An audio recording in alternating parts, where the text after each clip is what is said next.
भारतीय संस्कृति में यज्ञ, योग एवं आयुर्वेद जैसी अमूल्य विद्याएं हैं, जिसका मूल है वेद। इतिहास की ओर दृष्टि डालें तो भगवान राम, भगवान कृष्ण से लेकर राजा महाराजाओं, ग्रामवासियों व अरण्यवासी ऋषियों की कुटियों तक नित्य व नैमित्तिक यज्ञों का प्रचलन देखने को मिलता है। 6 महीने के पीरियड के अंदर मिसेज मेरी 2 बार वेंटिलेटर पे गई, 2 बार वेंटिलेटर पे गई और टोटल 6 बार हॉस्पिटल में एडमिट हो चुकी। उसके बाद उनका सब बहुत सा डायग्नोसिस किया गया, टेस्ट किया गया। उस टेस्ट में मालूम पड़ा कि इनका जो स्पाइनल कॉर्ड है, स्पाइनल कॉर्ड का D11 D12 जॉइंट के अंदर इन्फेक्शन हो गया है और वो इन्फेक्शन बाहर की तरफ ना होके अंदर की तरफ हुआ है, जहाँ कैल्शियम रहता है, और वो कैल्शियम को खाना चालू कर दिया था वो इन्फेक्शन ने। उसके वजह से वो कंप्लीट, जब ये डायग्नोसिस हो गया उसके बाद वो कंप्लीट बेड पे ही चली गई। वो न करवट बदल सकती थी, न करवट, मतलब बिल्कुल श्वास लिया तो भी उनको दर्द होता था, बहुत ही वेदना होती थी। हर आधे घंटे के बाद भी अगर उनको पेन किलर दिया जाता था उसका भी कोई असर नहीं होता था। दूसरी जो प्रॉब्लम थी, व्याधि थी, वो है कि उनकी किडनी का जो फंक्शन है वो अभी एट प्रेजेंट 29% ही काम कर रहा है। इस कंडीशन में पेशेंट डायलिसिस पे चला जाता है, लेकिन मैं धन्यवाद देता हूँ यज्ञ को कि उसके वजह से अभी तक वो सिचुएशन तैयार नहीं हुई। टोटल 5 डॉक्टरों की इनके ऊपर टीम काम करती थी। एक तो ऑर्थोपेडिक डॉक्टर, दूसरे स्पाइन के डॉक्टर स्पेशलिस्ट, और तीसरे जो डॉक्टर थे इन्फेक्शन के स्पेशलिस्ट, चौथे डॉक्टर थे किडनी के डॉक्टर, 5वें डॉक्टर थे फिजिशियन। अभी आप सोचिए 5 डॉक्टर की कितनी दवाइयाँ उनको लगेगी। डॉक्टरों ने कहा कि उनकी अगर किडनी हमें बचानी है तो सिर्फ 1/4 ही हम डोज उनको दे सकते हैं। और तो मैंने बोला डॉक्टर साहब फिर कितना दिन लगेगा उनको ठीक होने को? बोले देखिए शुक्ला जी, 3 से 4 साल, 5 साल, 6 साल, हम कोई गारंटी नहीं दे सकते हैं, लेकिन हमको किडनी बचानी है। किडनी बचेगी तो ही तो आगे का काम उनका चालू होगा। तो मैं एक्चुअल 6 महीना तो बिल्कुल मेरी नींद ही उड़ गई थी। ताजी निर्मला बहन ने मुझे फ़ोन किया कि भैया बहुत दिनों से आपका सोशल मीडिया पे कुछ पोस्ट नहीं आ रहा है, क्या कुछ तबीयत खराब वगैरह है क्या घर में किसकी? तो मैंने बता दिया कि ऐसी ऐसी बात है बहन। तो उन्होंने कहा कि आप तो यज्ञ को क्यों नहीं साथ में कराते हो, तो उसका चमत्कारिक लाभ हो सकता है। बहन हमारी निर्मला गुप्ता जी दोनों पूरे साहित्य के साथ आए, हवन कुंड, समिधा, घी, हमारे मतलब जो कुछ भी लगता था लेके आए। उन्होंने विधिवत हमें बताया और उसके बाद से हमने 18 जनवरी से हमने चालू किया और 19 का जनवरी आने तक के डॉक्टर के पास गए। डॉक्टर के पास जाने के बाद में उन्होंने सब रिपोर्ट देखा, इनको देखा, ये अभी 100% ठीक हो गई है। तो यज्ञ का 1 साल के अंदर इतना बड़ा असर हो गया कि आप सोचिए, डॉक्टर ने कि 4-5 साल में वो ठीक होगी, 1 साल में ही ठीक हो गया। आज की तारीख में वो अपना सब कार्य खुद करती हैं। जब हम श्वास के माध्यम से इसको धारण करते हैं तो हमारे जो मस्तिष्क है, इस मस्तिष्क से लेकर हमारे पैर तक संपूर्ण इस कल्प वृक्ष जो शरीर है इसको आरोग्य प्रदान करता है। तो आज हम इस यज्ञ के पश्चात आप देख रहे हैं ये कुछ जो हम सामग्री के रूप में प्रयोग करते हैं, अलग अलग रोगों के अनुसार से अलग अलग हम हविर द्रव्य प्रयोग करते हैं। तो प्रथम मैं आपको बताना चाहूँगा ये काल मेघ जो हमने यहीं इसको तैयार किए हैं, और काल मेघ को अलग अलग नामों से भी जाना जाता है। इसको भूनीम भी कहा जाता है क्योंकि भूमि में उगता है, और नीम इसलिए कहा जाता है कि जैसे नीम होती है उसमें कड़वापन होता है, वैसे ही इसमें भी कड़वा होने के कारण से, ये तिक्त स्वभाव होने के कारण से इसको भूनीम कह देते हैं। और इसको तिक्त भी कहते हैं क्योंकि ये कड़वा होता है। आप देख रहे हैं इसकी एक पत्ती गिलोय से भी अधिक कड़वी इसकी पत्ती होती है। और इसमें अभी फूल के साथ साथ अभी धीरे धीरे इसमें फलियां तैयार हो रही हैं। तो आप कहीं पर भी इसको तैयार कर सकते हैं। ये भारत के प्रत्येक जगह में जहाँ पर थोड़ा सा वन्य जगह है, थोड़ी सी जंगल स्थान है, तो ऐसे स्थानों में आपको अक्सर ये देखने को मिलेगा। तो ये भारत के लगभग सभी स्थानों में ये प्राप्त होता है। तो ये अलग अलग रोगों में इसका उपयोग करते हैं, और ख़ासकर जो कड़वा होता है तो उसका स्वभाव ये है कि वो जो मधुर है, जो मधुमेह है, उसको विनाश करने वाला होता है। तो इसीलिए इसका सबसे अधिक उपयोग डायबिटीज़ में हम करते हैं। अलग अलग जो चरक सुश्रुत शास्त्र हैं, ग्रंथ हैं, उनमें भी इनके जो गुण कर्म है उसको बताए गए हैं। और जो वेद है, अथर्ववेद, जिसको विज्ञान वेद भी कहते हैं, तो उसमें भी इसकी महिमा गाई गई है। तो इस कारण से जो काल मेघ है, ये हमारे शरीर में अलग अलग जो बीमारी है, चाहे वो स्किन डिसीज़ हो, चाहे डायबिटीज़ हो, चाहे ब्रेन संबंधी हो, या कैंसर यदि शरीर में हो गए है, blood cancer, skin cancer, heart में समस्या, तो सभी के लिए इसको कारगर बताए गए हैं। ज्वर के लिए खासकर जिनको विषम ज्वर हो जाता है तो उनके लिए भी ज़बरदस्त है। आप इसको काढ़ा बनाकर ले सकते हैं, या इसको आप ऐसे ही खाली पेट सुबह सुबह आप चबाइए। एक पत्ता यदि चबाते हैं तो बहुत तेज होने के कारण से एक पत्ता भी हमारे लिए बहुत लाभकारी होता है। तो एक पत्ता हम प्रतिदिन इसको ले सकते हैं।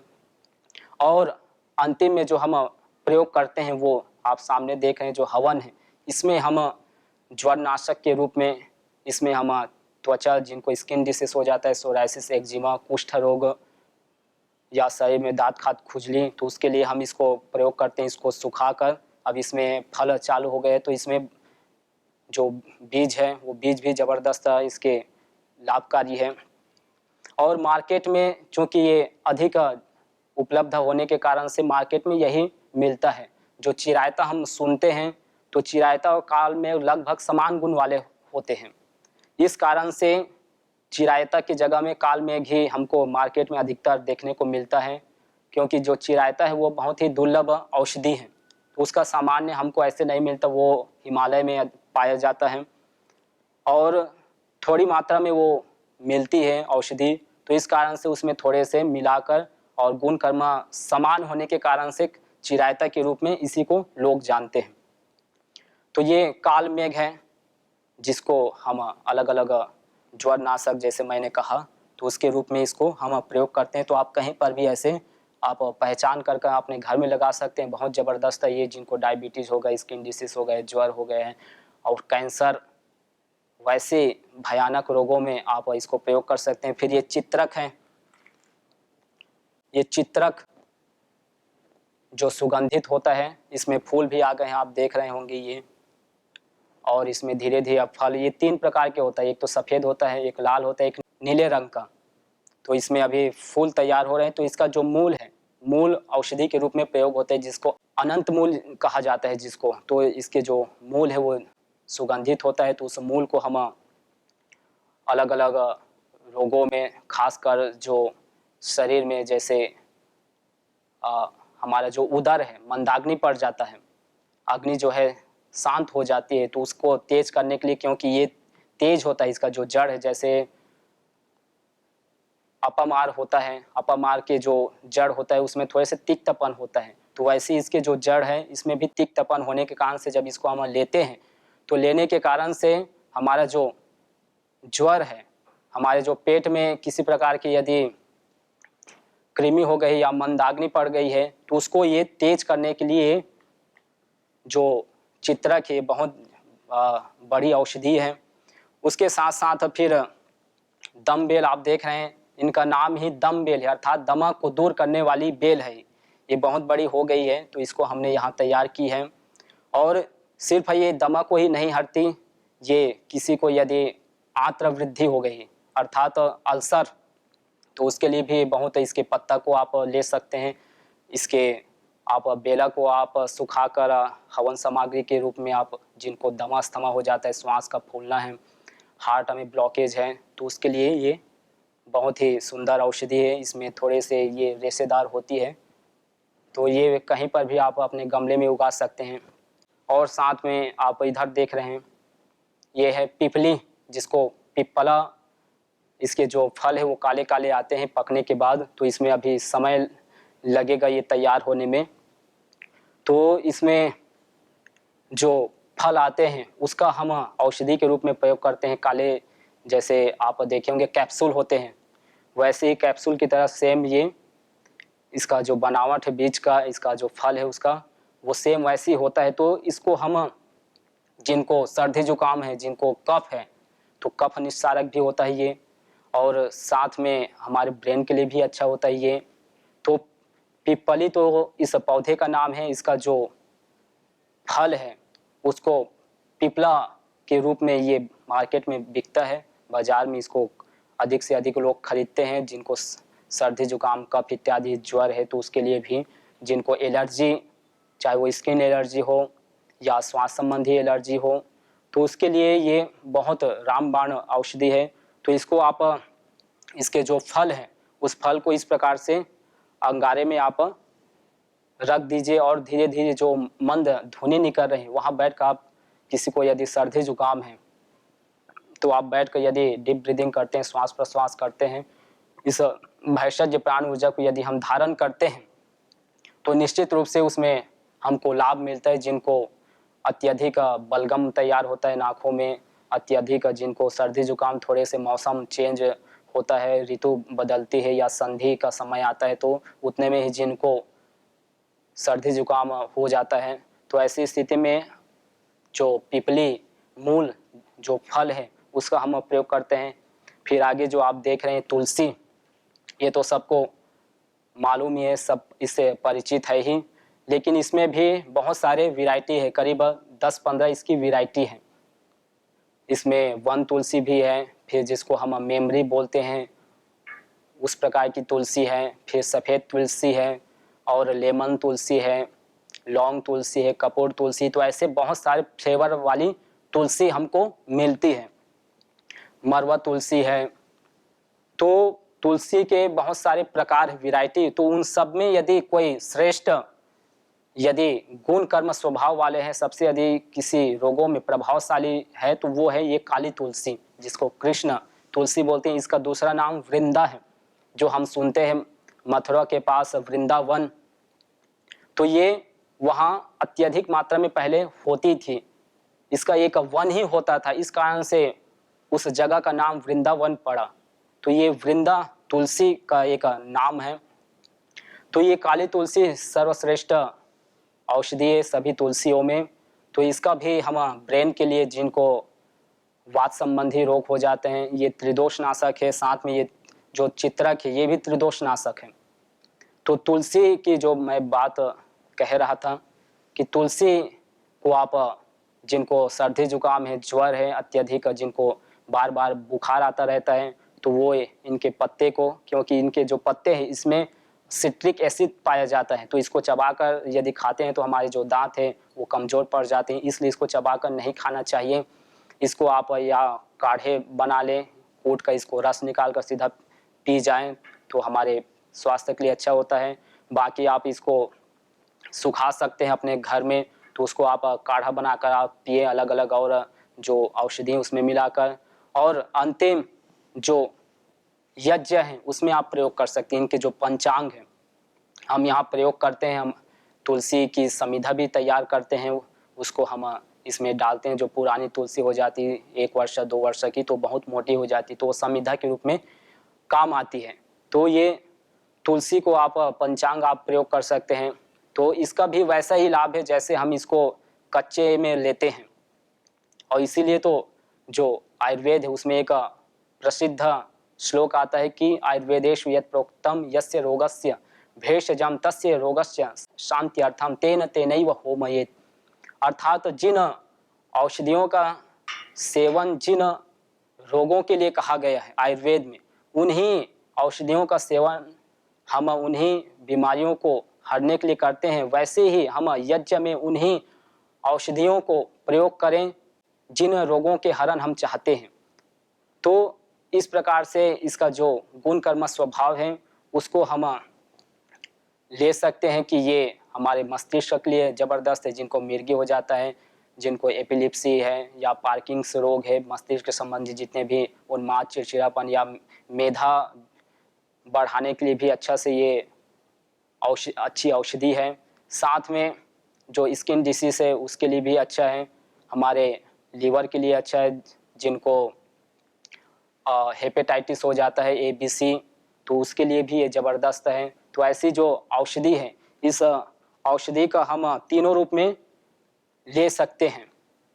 तो बहुत सारे इसके प्रकार है और ये तो हमने सामान्य इसमें परिचित किए, बाकी तीन के जो गुण कर्म है वो हम जितना इससे जुड़ेंगे उतने ही हमको और पता चलते जाएगा, क्योंकि ये तो अनंत है।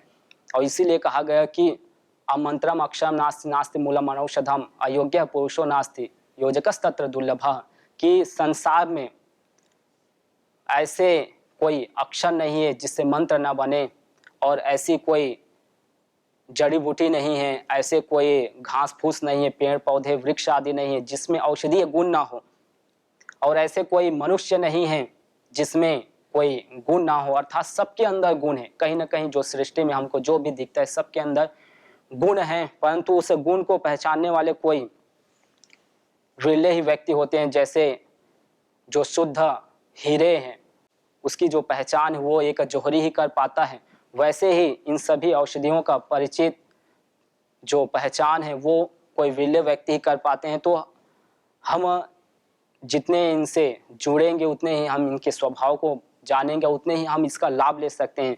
तो इस प्रकार से अलग अलग औषधि हम अपने घरों में तैयार कर सकते हैं, अपने गमलों में तैयार कर सकते हैं, और पूर्ण रूप से हम अपने घर में ही सामग्री तैयार कर सकते हैं अलग अलग रोगों के लिए। स्वयं हम अपने घर के डॉक्टर से बन सकते हैं।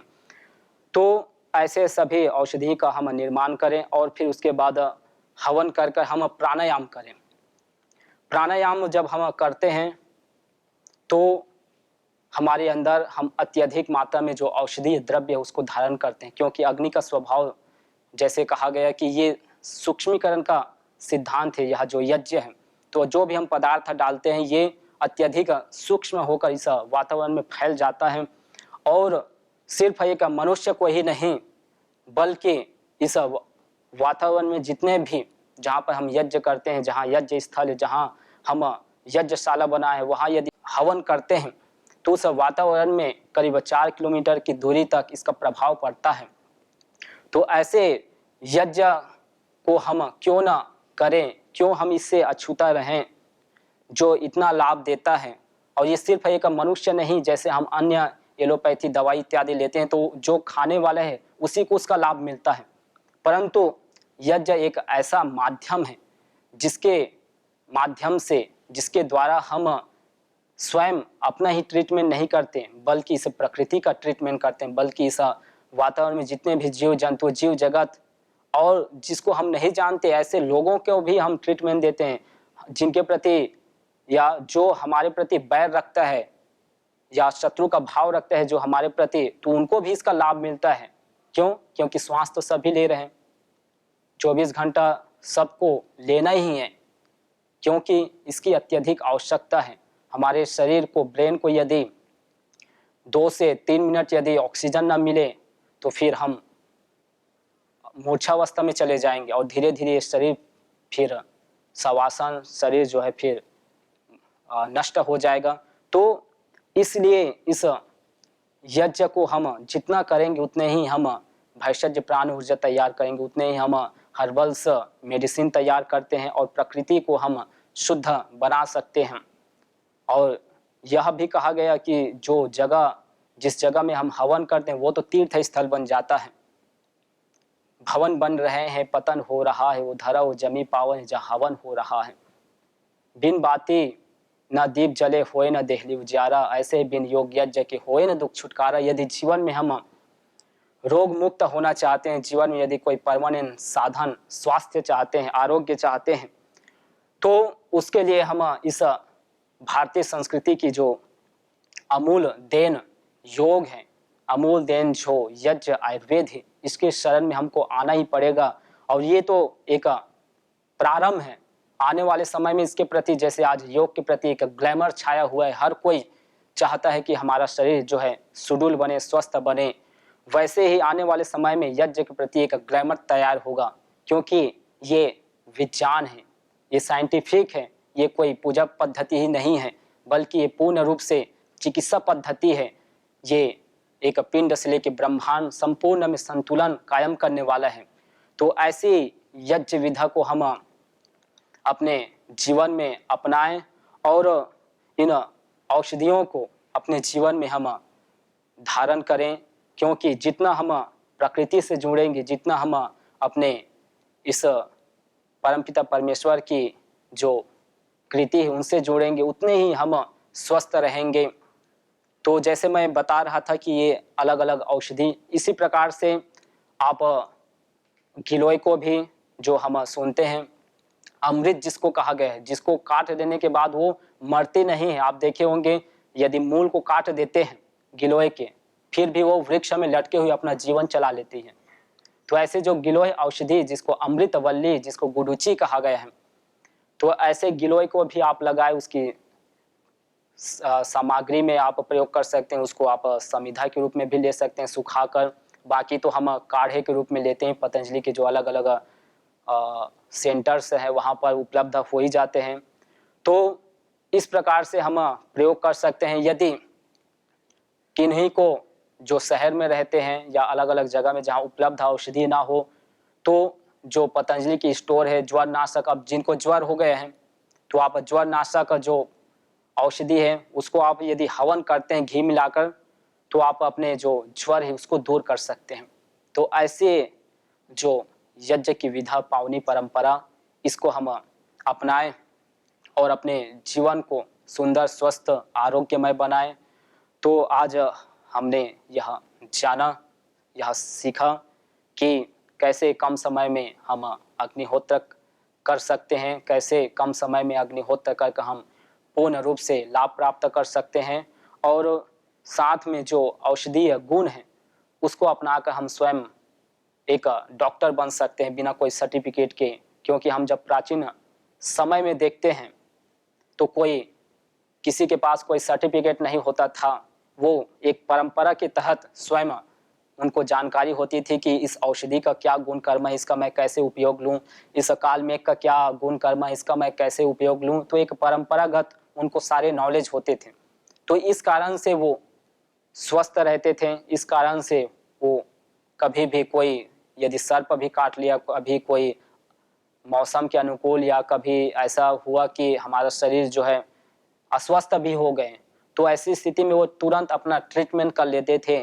क्योंकि जो औषधि ज्ञान है वो परंपरागत थे, वो सभी घर में सभी प्रयोग करते थे। तो ऐसी जो औषधि की जो परंपरा है उससे जुड़े और हम उस औषधियों का प्रयोग हम इस यज्ञ के माध्यम से और उसको विस्तार दे सकते हैं। तो आज का यह जो कार्यक्रम यज्ञ का जो हमने कई विगत दिनों से ये चल रहा है, उसी में थोड़े से औषधीय जो ज्ञान है जिससे कि हम इसको प्रत्यक्ष देख पाए, सुन पाए, तो आप सभी के सामने मैंने ये प्रस्तुत की। तो इस कार्यक्रम को हम पुनः और आगे बढ़ाएंगे। तो सभी को तब तक के लिए प्रणाम। ओ तो संतान भी नहीं, और संतान भी होती है तो मिसकैरेज हो जाता है 5 महीने 3 महीने 4 महीने, तो उस तरह से वो बहुत दुखी हो। तो ऐसा लगा कि अभी संतान नहीं होगी। तो बताया तो मैं बेटी निराश मत हो, तुम एक काम करो, हवन में आया करो दिन। वो हवन में आती रही और आती रही। उसके बाद में फिर एक बार बोले मेरे घर पे भी थोड़ा हवन मेरे को करवाना है, मेरी माता जी आई हैं। तो हम चलो, हमारी महिला मंडल है, मधु बहन और ये सब जो जितने थे, ये अपना ठक्कर माता जी वगैरह थी तब, और इनके घर पे गए, हवन किया। उस दिन से फिर इसने भी हवन शुरू कर दिया। और ये जो है उसके बाद में दूसरे महीने में जो प्रेगनेंसी रही, और वो उसके बाद हमारे पास आती है। उसका नाम रखा, फिर बच्ची पैदा होने के बाद स्वस्थ हो, एकदम स्वस्थ पैदा हुई। उसके बाद कोई मिसकैरेज नहीं हुआ, और स्वस्थ रह करके उसका नाम रखा अदिति रखा, अदिति। तो अदिति वो भी बड़ी, जब उसके बाद में जब आई तो हवन में गूंजती थी। हवन होता था तो बड़ी झूमती थी, बोला हवन होता है तो ऐसे करती रहती थी। तो संस्कार, यज्ञ के संस्कार। अभी भी एक बच्चा आता है, वो भी यज्ञ में ऐसा ही हुआ, तो अभी यज्ञ में खूब जो है झूमता है। तो छोटा है लेकिन यज्ञ जब होता है सुनता है मंत्रों को, जब गर्भावस्था में भी सुनती रही मंत्र, तो यहाँ पे भी वही मंत्र सुने जा रहे हैं बाहर में आके, और वो जो है एकाग्र हो जाता है। सब बच्चों की तरह उसको देखो एकाग्र हो जाएगा। तो ये प्रभाव पड़ता है। और आज ऐसा ही केस नहीं, एक ही केस नहीं, हमारे सामने बहुत सारे केस, 20-25 केस ऐसे हुए जिनके हार्मोन्स जो है बैलेंस नहीं रहते थे, हार्मोन्स भी बैलेंस हो गए। फिर यहाँ आने के 4-5 महीने बाद ही फिर मैं प्रेग्नेंट हुई, और उसके बाद यज्ञ में आती रही। फिर उसके बाद कोई दवा वगैरह भी नहीं लेना पड़ा, और अच्छी तरह से फिर डिलीवरी हो गई। बच्ची भी बहुत अच्छी, संस्कार भी उसके बहुत अच्छे हैं। हमारे बीच में है, अभी आ रही हैं तारा बहन। तारा बहन ये अब सीधी चल रही है ना, ये सीधी नहीं चलती थी, ये टेढ़ी चलती थी, और उनको आने में 20 मिनट लगती थी यहाँ तक। हमारे यहाँ सेंटर से आने में 20 मिनट, धीरे धीरे धीरे धीरे धीरे धीरे चलती थी। और अर्थराइटिस की प्रॉब्लम थी, कोई मेडिसिन नहीं, केवल यज्ञ के द्वारा इसको तारा बहन को लाभ हुआ है। वो चमत्कार का लाभ है, वो अपना अनुभव शेयर करेंगी। आर्थराइटिस की मेरी बीमारी थी, मैं आ नहीं सकती थी, मैं चल नहीं सकती थी, मैं दिन रात रोती थी। मैं पार्क में झूले पे जाती थी, तो झूले पे सिर्फ जाके बैठती थी, और बैठने के बाद जब उठती थी तो मैं गिर जाती थी। वहाँ सैकड़ों आदमी देखते थे, मुझे इतना शर्म आता था। मेरी उम्र नहीं है कि मैं लड़खड़ा के गिर जाऊँ। यज्ञ में मैं बैठती थी, तीसरे दिन से मुझे आराम आने लगा। इसके लिए मैं तो यज्ञ का सर्वथा ही आभारी हूँ, और यज्ञ से जो लाभ मिलता है उसका हमें सुखद अनुभव है कि मेरा घुटने का जो दर्द था वो चला गया, मेरा जो लंगड़ापन था वो चला गया, जो मेरे आँख में मोतियाबिंद है अभी 8-9 साल से होते हुए भी मुझे यहाँ आने से कोई प्रॉब्लम नहीं। यज्ञ भारतीय संस्कृति का मूल है। तो आइए हम संकल्प लें, संसार के श्रेष्ठतम कर्म यज्ञ को अपनाएं। पिंड और ब्रह्मांड में संतुलन कायम करने वाले यज्ञ को अपने जीवन का अभिन्न अंग बनाएं एवं प्रकृति मां के प्रति अपने ऋणों को अदा करें। विश्व स्वास्थ्य का एक नारा, यज्ञ से होगा जग उजियारा। भारतीय संस्कृति की अमूल्य विरासत यज्ञ की महिमा को जानने हेतु वैदिक चैनल पर प्रतिदिन प्रातः एवं सायं 11:30 बजे यज्ञ महिमा कार्यक्रम से जुड़ें। विशेष जानकारी हेतु संपर्क करें। मोबाइल 9068565306।